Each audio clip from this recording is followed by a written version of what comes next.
そもそも低回転である程度のトルクはもう出し切っちゃってるような、出し切っちゃうエンジンなんで、ハイスローにねすることによってワイヤーを引っ張る量がね変わって、なるべく上の回転にアクセスしやすくなるっていう考え方だとは思うんですけど、回してなんぼのエンジンじゃないので、勝敗気量とかね4気筒とか高回転型のエンジンだったら効果はあるのかもしれないんですけど、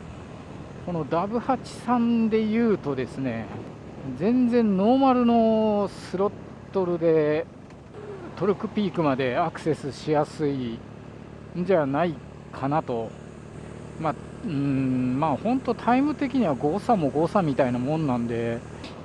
多分ねハイスロってワイヤーをギュンとね、こうてこの原理というか、なんというか、ギュンって引っ張れるのが容易になるっていうのもあると思うんですけど、戻しもですね、その分ギュンと戻るというか、なんとなくですけど、なんとなくエンブレが強くなったような気もしないでもない。結局はこの辺って、ここのとこね、この遊びの調整で調整できるっちゃできる感じなんですよね。だからわざわざハイスロットルにする必要はないのかもしれない。遊びを少なめにしてギュンとこう反応をよく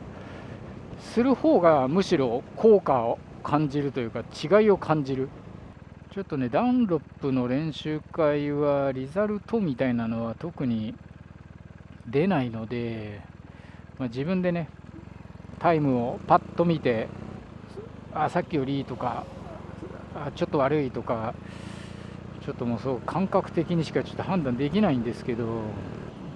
でもパワー練でもそうだったし、今回もそうだったんですが、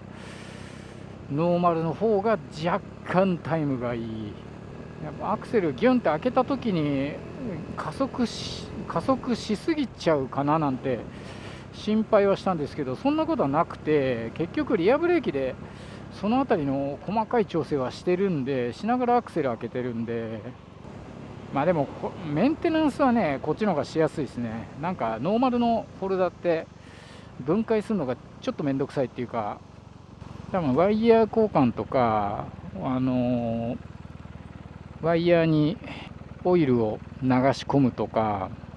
こっちの方がメンテナンスはしやすいですね、きっとね。これでねまたこう一つ検証するべきことが、あれはどうなってんだろうっていう、ちょっとこう気になってることがねなくなったんで、またね練習に走りに集中できるというかね、いじるのにね夢中になっちゃうとね、ほんと